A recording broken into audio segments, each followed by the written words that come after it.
So we're just going to start with the 3 basic things. 2 topics up there, and then last thing. Let me make sure. You do me a favor. You walk around and see if the camera can see me. Can you see Nick?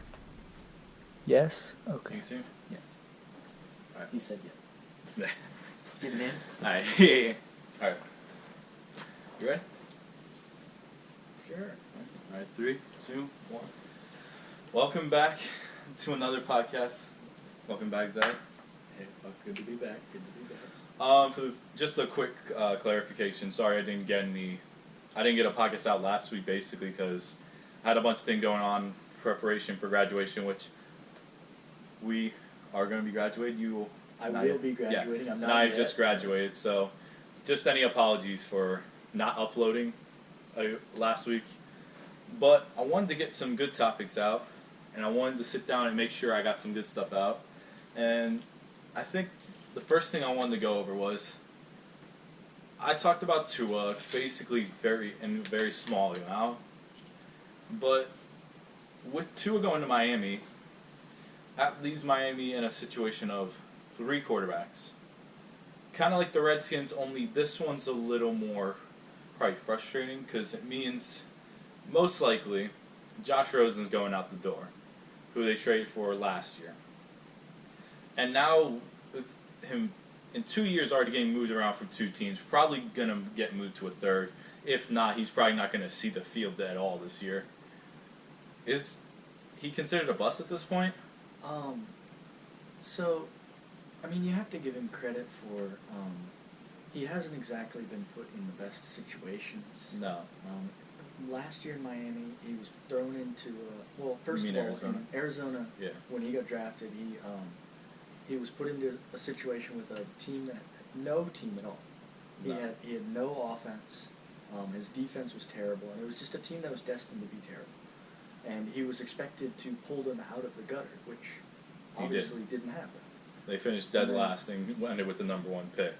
And then they go for, then he gets shipped to Miami, and he's thrown into several games.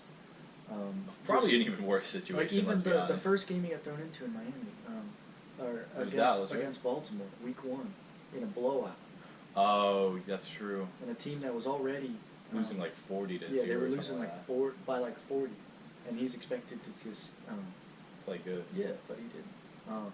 But I'm not defending him. He is definitely a bust. I mean, from the limited opportunities that he's had, I don't see the bright spots that you would see from a quarterback with good potential. I think for me it's really frustrating because I think the one thing I've always been hearing, and I've heard it since before he got drafted when he was at UCLA, of the big question of leadership. And you didn't really see this issue rise with Arizona because they really didn't have any other options. They kind of had to rely on Josh Rosen because Sam Bradford was awful and was cut by the end before the year even ended. I think their other backup was like Mike Glennon. Yeah. No. So I think when it showed, this was the chance. Like Miami was kind of a chance, even if he was even if the team was terrible, for him to like sit there and try and rally. And I think it had more to do with the upper staff on why he didn't stay, because one of the biggest things was him and Fitzpatrick were both playing bad. They were both playing bad through the first half of the year. Yet after 3 games, they were done with Rosen. They wanted to keep Fitzpatrick in. And I could see, and I think the reason is people respect, even if everyone knows what Fitzpatrick's about, people respect him and his leadership. I think people in Miami, especially a lot of teammates, don't respect him. And I think that big issue of leadership is a big cause of why he got kind of pushed out, and well, now Tua's there. So, but ultimately about him being a bust, I don't want to say yet because you've seen a lot of bad, and I have seen a lot of bad with him. At the same time, I've seen moments where he has played really good. Like, against the Dallas game, the big one for me was watching the Dallas game. They only put 6 points, but a lot of it didn't come from Rosen. He made great decisions. He was regularly making the right reads, putting balls in the tight pockets, but it was just a mixture of bad run game, bad O-line,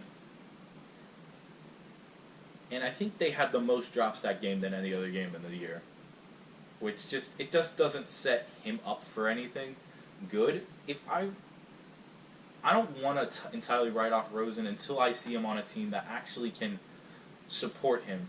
The reason everybody is so high that he's a bust is because Murray and Fitzpatrick made the most out of what they did. And for that, and especially with Murray's situation, the only reason Murray made the Cardinals look better was because he could move around. That O-line was still awful this year. That O-line was horrible. It wasn't as bad as when Rosen was there, but it was still pretty bad. And no one seems to ever mention the fact that Murray took the most sacks, tied the most sacks with Russell Wilson and Matt Ryan. And until I see Rosen on a team that can actually support him, for me, I would like to see him go to a team like the Bears, like the Patriots, even a team like the Jets or something. A team that has cast around him. Maybe not the best, but enough to give an impression on if he's good or not. But, I mean, the one thing I would say is a majority of the NFL GMs are not, they are not going to baby a player if he's not ready. And I think it's telling that instead of the year after they spent a top 10 pick on a quarterback, they trade him and use their number 1 overall, who should be a revolutionary game changer to that team. And they go out and get another quarterback. Like Nick Bosa? Yeah, somebody like they could have taken Nick Bosa or Quentin Williams. Somebody just like a game wrecker. It just, whatever the number 1 pick is, it has to be amazing. And they go out and they spend that pick on another quarterback and they get rid of him. Most teams that are rebuilding don't get rid of their quarterbacks after 1 year. So I think it's just telling that they saw zero potential in him. And then Miami he's still going into his 3rd year, same year as Josh Allen, Sam Darnold, Lamar Jackson. Mm-hmm. And they went out and they spent their top 5 pick on a quarterback. I think it's too much evidence against Josh Rosen. I think the one thing, though, that might help him out is he's pretty much one of the youngest quarterbacks in the league. He's younger than Jackson, younger than Darnold, younger than Mayfield. He's younger than all of them. So if you give him one shot on a team that actually can support him, I think there is a foundation there. And I once I see him on a team that can actually have something there. I mean, it also doesn't help. He's the least mobile. He was the least mobile quarterback in that draft class by a mile, and he's been on the team with the worst O-line 2 years straight. That's a bad recipe for him. But that kind of quarterback, you need an O-line around him. But is it worth for a team? Because a team with a good supporting cast is likely, from a front office standpoint, expecting to make a legitimate case to at least have a winning record. Do you trust Josh Rosen enough to give him a franchise job and something like that? I'm just not sure that he has proven that he can do it any better than anybody else. I think the best thing for him is probably to try and be a backup on a team that kind of needs it. So like I said, like going to the Patriots or something like that, in case, if Jared Stidham falls apart and is not the answer, or he goes to a team like if he went to a team like the Eagles before they got hurt, and he backed up like Carson Wentz or something like that, I think if he goes to a team that needs a backup. I mean, he's also a dying breed of quarterback. The pure pocket passer, the Joe Flacco, Aaron Rodgers, Drew Brees, Tom Brady, Eli Manning, stuff like that. Yeah. Immobile quarterbacks are not going to be around much longer. The game is changing. I think you saw that last year with Mahomes, Wilson, Jackson. Even Tannehill. Yeah, they all move Wentz, around. Yeah. So a lot of teams are building their offenses now around a quarterback who can move. They're putting read options in. They're having a few QB rushing plays. It's just not effective, especially since the D-line is getting more athletic every year. So you got a Khalil Mack and a Von Miller, just those super beasts coming in. Like and once a year. If you can't run around, you're just going to get hit. You're going to get hurt, and you're going to look bad. It'll definitely be interesting to see. I think he's cut or practice squad. I think he falls to a backup spot maybe, but we'll only be able to see going forward next year. But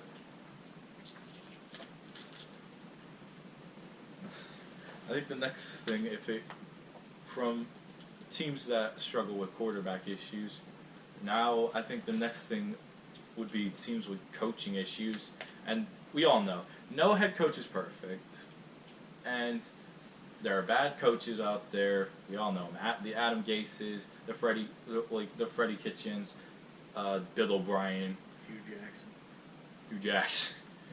But I feel like there's one, for me personally, that I never hear get enough hate that deserves it personally, and it's Matt Patricia, of the head coach of the Detroit Lions. This one is really frustrating for me to see, because the Lions, for me, had a foundation. It wasn't amazing. When you look at the Lions in 2016 and 2017, nothing really stood out as flashy or amazing to watch. But they had a solid foundation of a good defense, a really good O-line, and a solid offense that made the Lions look quite simply competitive, which is rare to see from that organization, which is probably, personally, it's more inept than the Browns, and that's saying a lot. I wouldn't go that far, but I definitely do agree with you. Matt Patricia has not made the brightest decisions from a head coaching standpoint. And it's just the fact that he was brought in a situation that didn't need... His mindset was completely different from the rest of the team. Because the Lions, when they had Jim Caldwell, a former Ravens coach and stuff like that, I think he did a couple other jobs around, like coaching jobs and stuff like that, like assistant. A little bit. Yeah.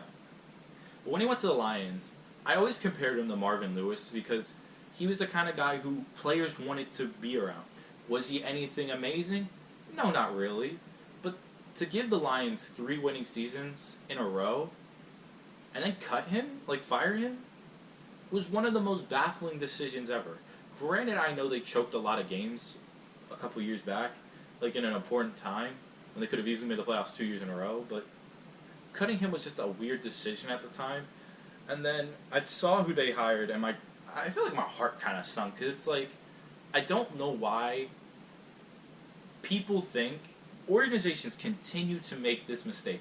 It's not just the NFL as well. College makes this mistake as well.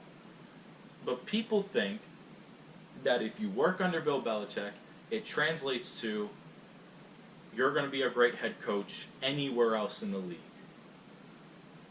And every time, it's been a disaster, save for Vrabel. And I was going to let Bill O'Brien off for a while until this last year. Yeah, no, he kind of ruined it for himself.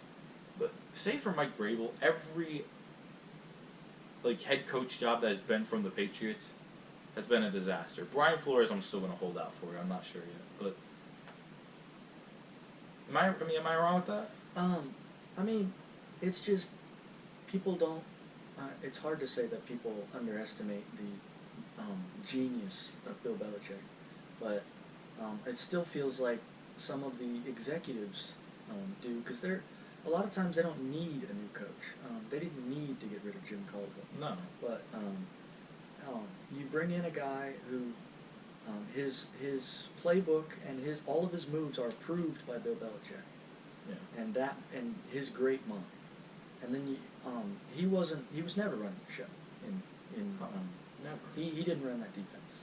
I mean, he was the defensive coordinator, but Belichick he really pulled the string. Yeah. And then it is amazing to me that a team would just say, well, I know we've got a once-in-a-generation coach that he's under, but I'm sure it rubbed off on him.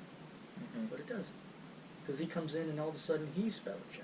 He gets to come in and he pulls the strings, and he's got people working under him. And for a guy who I never thought was, I mean, their best defensive years were not with him. No, they were after him. Yeah, and that's the thing. No one ever seems to realize it. Like people want him fired that year because Patriots were looking awful. They were like 2-2 to start off the year, which is rare to see with New England. Didn't he get hired in 17? Yeah. Yeah. For the Lions or for the Patriots? The Lions. I thought he got hired the year 18. The year after the Super Bowl, right? The Falcons Super Bowl. No. Or was it before that? It was after the Eagles. After the Eagles. Okay. Yeah. Still, they didn't. That defense cost him the game. Yeah, it was bad. He ran bad defenses personally, and it's like you said, when Brian Flores was there, defense got immediately better. When I forget who was their D coordinator this year. Whoever it was, they did a good job. They did a good job as well. So, and I think the biggest thing that personally frustrates me is that was his mentality towards the team. For two reasons. The first one is his mindset was blow the whole team up when it didn't need to happen like that. It didn't need to be anywhere near that case. No one on the team thought that except him.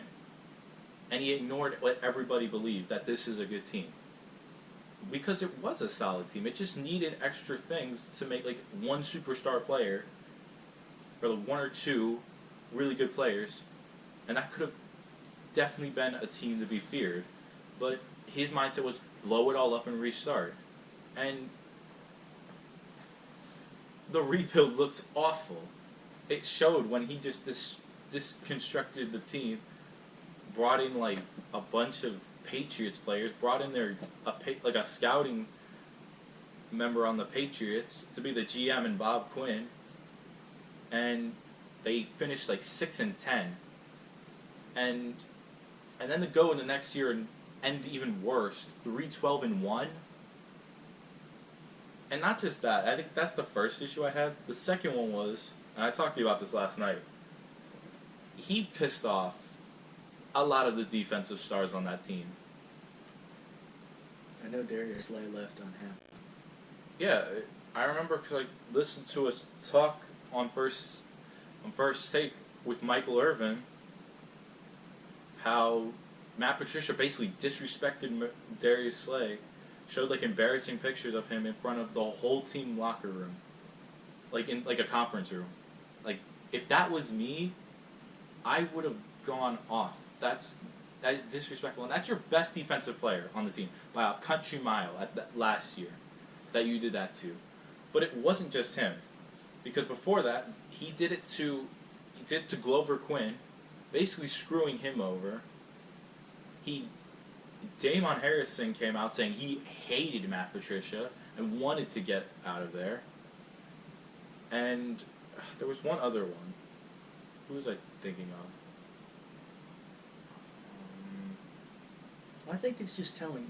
So, my opinion, there are two different types of coaching systems as far as free agency goes and like player development. Yeah. There are coaching systems that players want to play in. So Baltimore, Kansas City, Seattle, Saints, and yeah, stuff like that. That the big stars want to go to, or you got a system that big stars want to get out of. Say Trent Williams or Darius Slay, like the Redskins or the Lions, and just it's like just it's not just because a lot of the teams. It's not because they're just bad, or it's not because the teams are bad. Like especially in Jacksonville, they're run bad. They're bad because of the bad management. Yeah, I mean, there was no reason to really disconstruct that team after making the championship. Yeah, Jacksonville is just telling that all of their defensive stars want out. Jalen Ramsey forced a trade. Yannick Ngakoue is not going to play. I guarantee he's going to play. After all the Twitter jabs he had with, it wasn't Shaq Khan. It was one of his like. It was his GM. Yeah, his GM's he got into like son, a Twitter. I think. He got into like a Twitter fight with him, and said he just wanted out. And it's a telling sign when like. I don't say this word often, but if your culture around you is toxic, it makes players want to leave. the last time I saw a culture this toxic was Adam Gase with the Dolphins. And Matt Patricia is creating the same kind of culture, personally. So, if I'm a GM, why would I want to keep him? Because you don't want to admit you're wrong at this point. You don't want to say that he's wrong. No matter how many bad things between the record, the amount of players who can't stand him, the amount of problems that have come around with it. No one ever talked about Matthew Stafford getting traded until he came in. Now it's all over the place. And this isn't going to change until he's gone. Until he's fired, at least. Until most of that staff's fired. It's going to take longer than that. Because now you got to repair the damage. There's no repairing the damage now, especially with Stafford. Because by the time you actually get that team back, his contract will have gone, and he's going to be up there in age. Well, how do you suggest fixing that team? If you were named GM, what do you do? Unfortunately, with how much that Matt Patricia kind of messed up the whole system, I would have to trade Matt Stafford to a team and hope to get some good players in return, or a lot of picks, and rebuild through the draft and free agency, like I think Miami's doing. Because they destroyed their system. Adam Gase pretty much destroyed their whole system, and they look like they're starting to fix things slowly.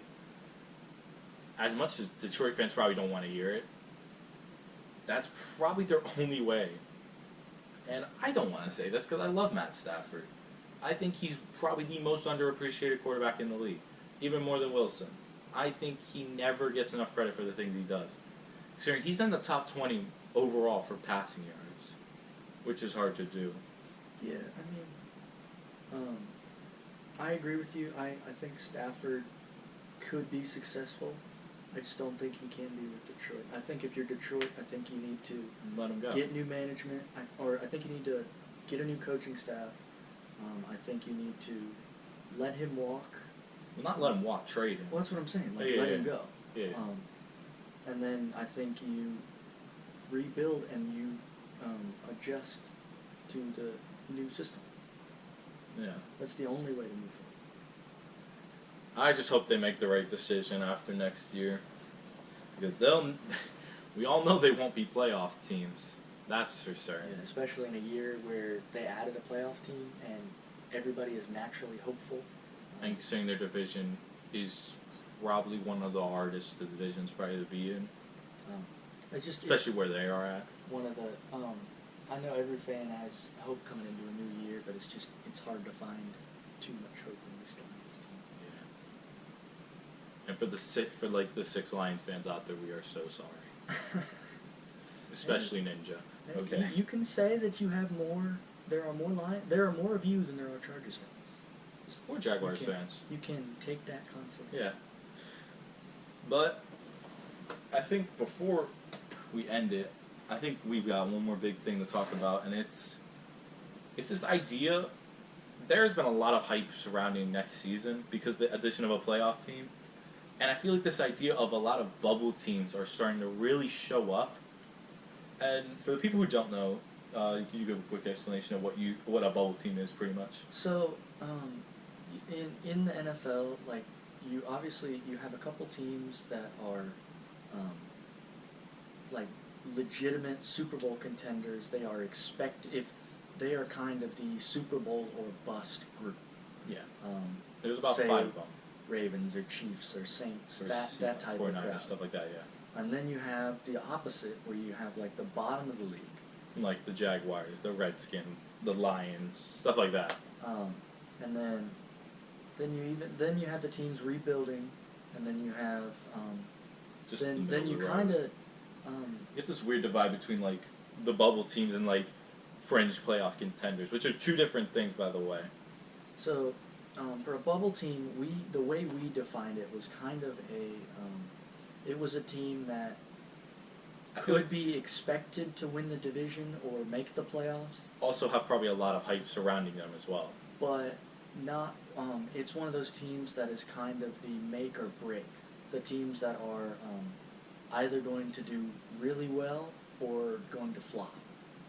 think of like a Browns team last year. Yeah. A team that everybody thought was either gonna make the playoffs, and then they ended up flopping. So a team that's kind of on the bubble.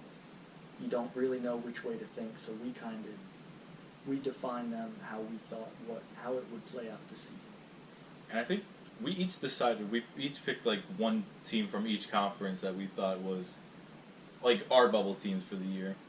And let's start with the AFC. You want to go first, or you want me to go first? You can. I think for the AFC, it was a really tough call because there's a lot of teams in the AFC that could come out with like the Bills, the Titans, Colts, Broncos. I've even heard people make cases about Miami a little bit. Chargers.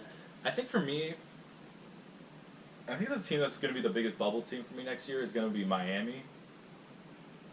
Because going into next year, I mean, the biggest thing that kind of held them back last year from being one of the top teams in the division, and easily beating the Texans personally, was Mariota, and he's gone. So, next year's just going to be a lot of questions of... you mean Tennessee? Yes. You said Miami. I said Miami. I was really confused there. I apologize. I'm talking about the Tennessee Titans. I do not expect the Dolphins to make the playoffs. No. Just FYI. That is my personal not going to happen. But next year, going into next season, the Titans have a lot of questions going around, pretty much on the offensive side, because O-line took a big hit because Jack Conklin's gone, and no one knows if Derrick Henry and Ryan Tannehill will even come close to producing what happened last year. But I think people are putting a lot of skepticism on Ryan Tannehill, because when I saw him, I saw the same foundation that Miami had with him, but I saw him actually able to produce because he had a good system around him. And I think with that, and they've consistently had good defenses for a long time, I think that is going to be the team that people need to watch out for, because they will definitely surprise teams next year. Even though people have hyped them up, I think this might be the team that surprises everybody. And they win the South and maybe, potentially, make a 2 spot. Maybe.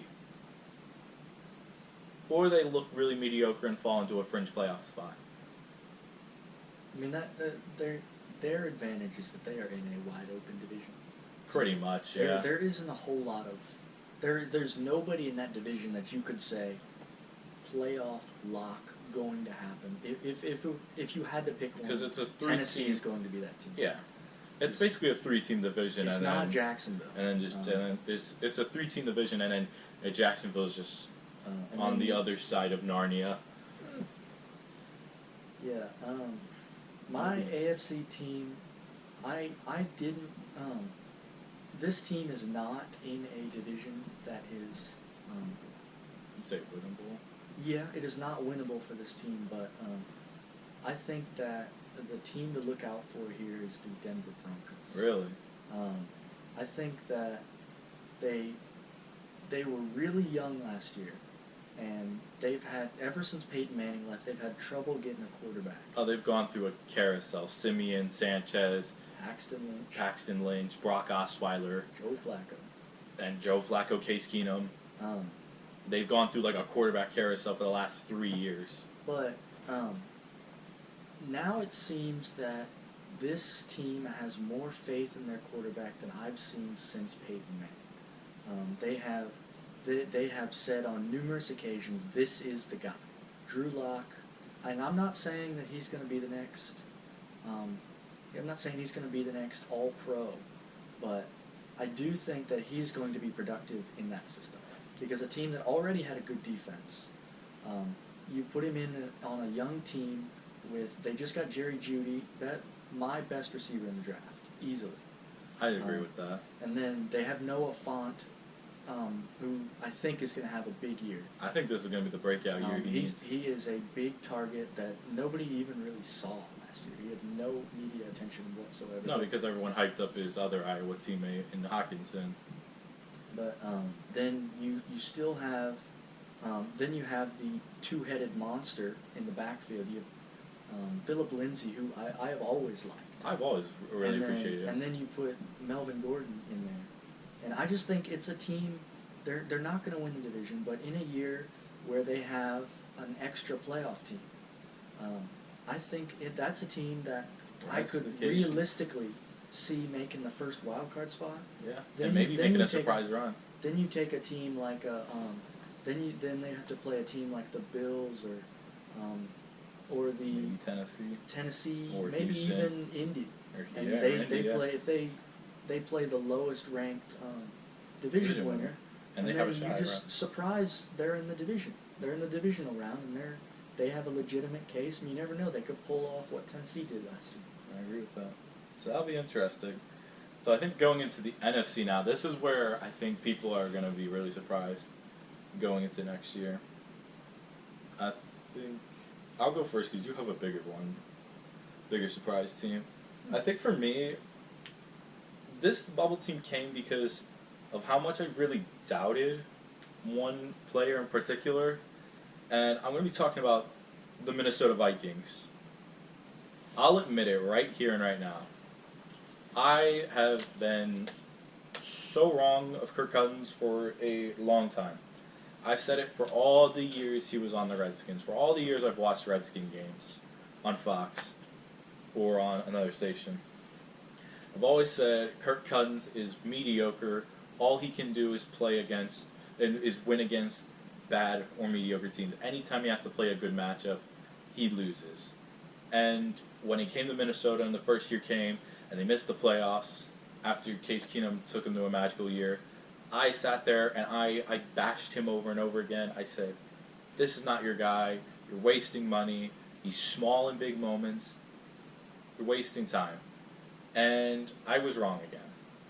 Last year, he proved me very wrong. When things looked like a disaster, Stephon Diggs and Adam Thielen were just jabbing at him nonstop. And I was one of the people also jabbing at him because I said to a lot of people, he's not the answer, and Minnesota's screwed until they move on. And then I think, in a way, he made me eat my words. To put it simply, he put up one of the best, probably his best season by a mile. And not only that, he proved pretty much everyone wrong. Anytime he needed to come up in a big moment, or a lot of times he needed to come up in big moments, even if he didn't win, he played well. Against teams like my team in Seattle, the Cowboys, which he won on prime time, the Saints, which he won his first playoff game with, and even against the 49ers, he didn't play bad. He just had a hard matchup, and he just couldn't do it. And at the end of the year, it just made me sit down, and I thought to myself, I've been wrong about Kirk Cousins for a long time. And it's not just that. I really like the system they have that they go around with. Dalvin Cook is really good, and if he stays healthy, he's going to be, in my opinion, one of the best backs in the league next year.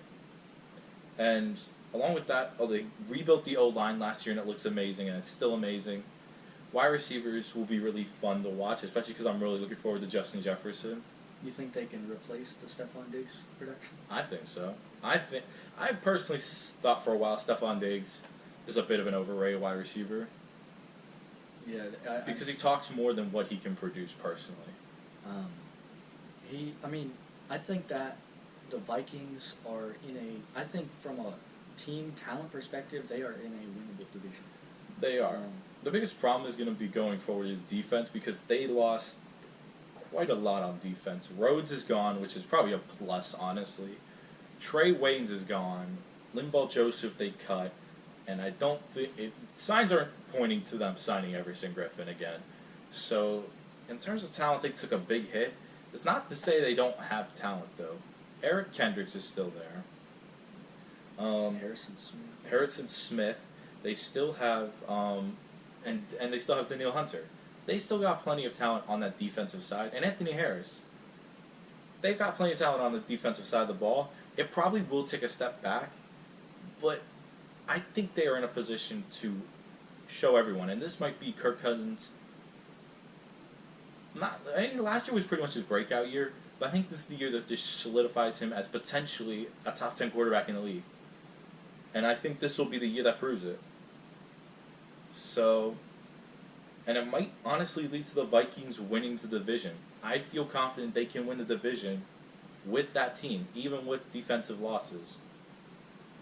And I'll be really looking forward to it. I really want to see Kirk Cousins break out this year. I mean, not break out, but like continue to impress. Continue to grow. And impress people. So that leaves yours to end it. Okay. When you told me this, I was scratching my head for a while until I really did more searching into it.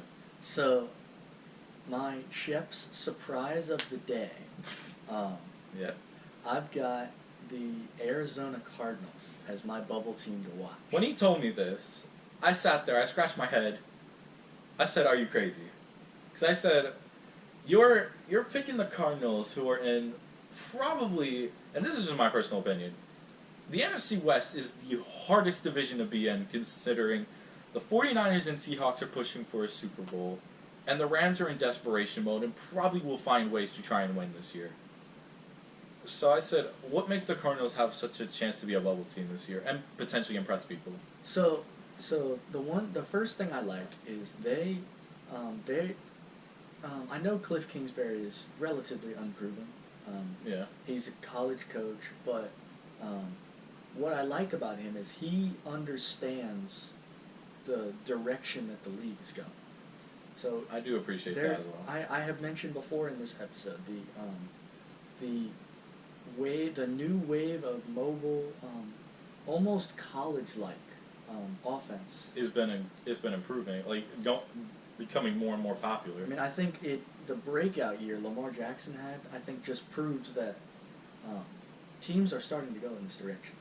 You don't always need to be a quarterback who sits back in the pocket and pass. Yeah. I'm not saying they're not going to win the division. I don't think they even finished second in this division.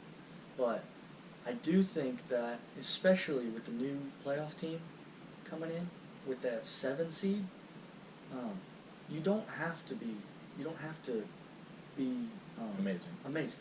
But the schedule this team has is one of the easiest. It's probably in the NFC. It's probably.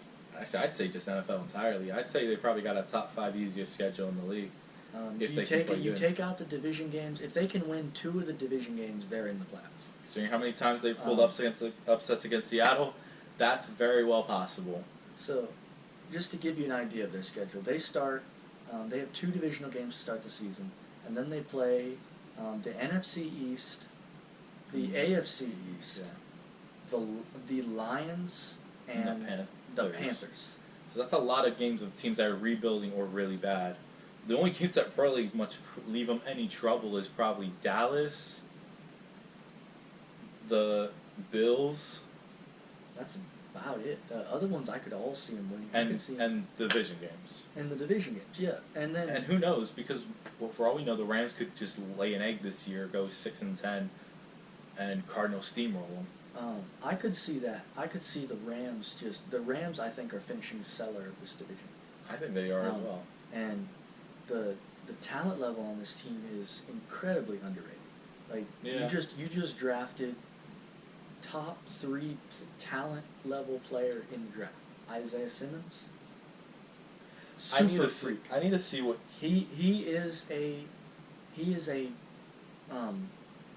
he's almost like you can put him anywhere on that defense and he will be successful. But a lot of people said that he runs like a safety, but he hits like a linebacker.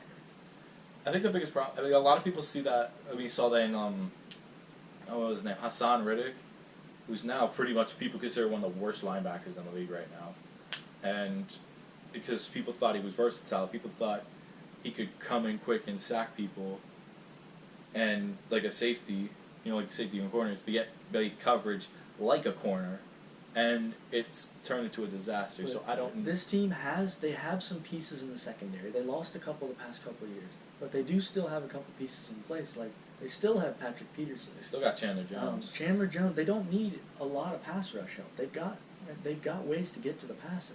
Their pass rush is solid, yeah. And so for a guy that can who can zone cover as a linebacker and still hit people hard, he's going to be successful. And then you've got a pretty good receiving core. You've got Christian Kirk, Larry Fitzgerald, and then now you have DeAndre Hopkins. That'll be interesting. So mixed with a solid run game in Kenyon Drake and Chase Edmonds. And to be fair, they probably made the best move of the offseason. Dumping David Johnson's contract off, which is a huge probably sigh of relief for Arizona fans because that swallowed their cap hard, considering he's been terrible since that 2015 season. Well, not terrible, but not on the field. And I know what all the criticisms of Kyler Murray with he's too short and all this other stuff, but he was drafted by the Oakland Athletics in the Major League Draft, first rounder. So we know he's fast. He can move. To be drafted first round as an outfielder, you need to be able to move and you need to have a really strong arm. Coming from an outfielder right here who's playing at college. So you need to have the traits of a baseball player. You need to be able to throw so he can. I'm not worried about his deep routes, and then to bring in one of my top 3 wide receivers in football, and on top of the Christian Kirk turns defenses on his head, and Larry Fitzgerald has been reliable for 80 years now. Yeah, so. And they also got other underrated talent of all. Andy Isabel, I think, could definitely break out a little bit this year as well. So if this team comes in, they take a 6 seed in the playoffs. They come in, they play somebody like a maybe the Saints. They come in, they play somebody maybe Packers, maybe it's Vikings, maybe it's the Saints for all we know. Maybe it's Cowboys or Eagles. Cowboys, yeah. They're a team that I'm not saying they're gonna win the Super Bowl, but they're a team that I could see just massive step forward. Improvement, yeah. Massive step forward. I think this is not the year. This is not going to be the best year for them. No. But this is going to be the year where everybody starts to notice the Arizona Cardinals are here. I think before we end it off, for people who say that size matters in a QB, no. Because for all the critics who said Kyler Murray is way too short, keep in mind the last quarterback they made that mistake to, and we all know who it is. It was Russell Wilson. And he fell over 4 other quarterbacks, Andrew Luck, RG3, Ryan Tannehill, and Brock Osweiler. He fell before all of them.